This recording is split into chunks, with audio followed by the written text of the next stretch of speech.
కొన్ని గుణగణాలు అన్నీ చెప్తే మేమందరం తెలుసుకుని ఆనందిస్తాం.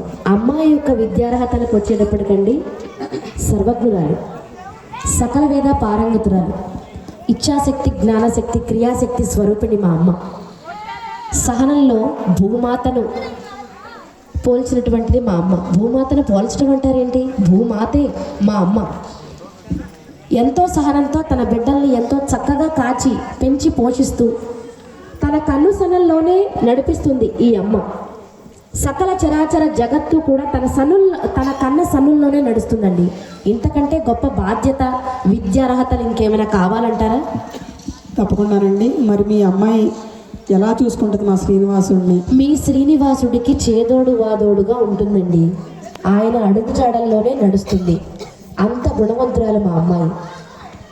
మరి మీ అమ్మాయి ఒక్కొక్కసారి బాగా ధనవంతుని చేస్తుందంటారు, ఒక్కొక్కళ్ళేమో బీదలను చేసేస్తుందంటారు, ఒక చోట కుదురుగా ఉండదంటారు. మరి అదేంటో కొంచెం మాకు అనుమానంగా ఉంది, చెప్తారా? చంచల స్వభావం అంటారు కదా. చంచల స్వభావం అంటారా?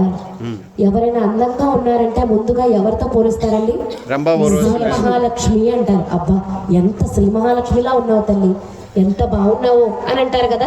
అంతేగాని రంభాలాగా, ఉర్వశిలాగా, మేనకలాగా అలా ఎవరిని అనరు.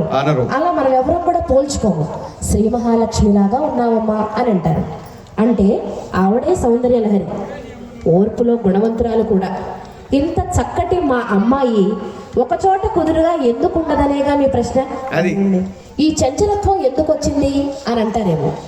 ఎక్కడైతే అధర్మం ఉంటుందో, ధర్మ రక్షణ ఎక్కడైతే జరగదో, ధర్మ నిబద్ధతతో ఎవరు కూడా కీచులాడుకోకుండా, గొడవలు పడుకోకుండా, ఎప్పుడు రోదన, బాధపడుతూ, ఏడుస్తూ, ఏ కష్టంలో అయినా సరే నువ్వున్నావన్న నమ్మకంతో ఉండి ఎవరైతే ఈ సృష్టి పాలకురాలైనటువంటి మా శ్రీ మహాలక్ష్మిని వేడుకుంటారో మా అమ్మ అక్కడ కొలువై ఉంటుంది.